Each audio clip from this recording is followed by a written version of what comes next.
Well, a Michigan State trooper has been charged with second-degree murder. Investigators are now accusing Michigan Sergeant Brian Keeley of hitting a suspect with an SUV after they tried to run from police. CNN's Whitney Wild has the latest. Sterling, get on the ground right now! Body-worn camera video captures 25-year-old Samuel Sterling's last moments as he lay groaning on the wet sidewalk of a Burger King parking lot near Grand Rapids, Michigan. The video shows April 17th, multiple police officers tried to apprehend Sterling, who was wanted on outstanding warrants. As Sterling ran, police raced through an intersection and into the parking lot. Multiple angles of the video show as Sterling ran toward the restaurant, an unmarked SUV slammed into him, thrusting Sterling against a brick wall.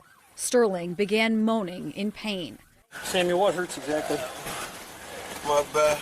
The video shows medical personnel arrived minutes later. He is conscious, mobile, moving on the ground. His cuffs are in front because his back hurts. More than 6 minutes after he was struck, medical personnel began assessing Sterling. He was transported to the hospital where he later died of his injuries. The driver of that SUV, Michigan State Police Detective Sergeant Brian Keeley.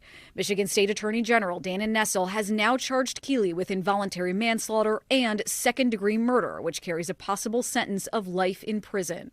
We have found that Detective Sergeant Keeley's actions that day were legally, grossly negligent and created a very high risk of death or great bodily harm, which could have otherwise been prevented. Yes, there was relief there. Attorney Ven Johnson is representing Sterling's family. We appreciate and applaud Attorney General Dana Nessel.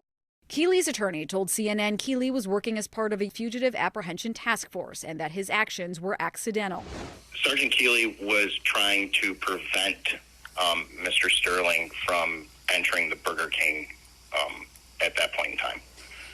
He was trying to basically apprehend him. He was not trying to use his vehicle in that apprehension. It isn't anything that was out of the ordinary. The issue that we run into, or that you can see from the video and from the pictures, is there was a heavy storm that moved through that area, and that parking lot was soaking wet with huge puddles at that point in time. He did not intend to ever strike Mr. Sterling with the vehicle. He's heartbroken, actually. He's torn up about it. Johnson said he doesn't believe that explanation. Keeley went up and over the curb onto the sidewalk area and then pinned my client against the wall of the Burger King. So, no, this was no mistake.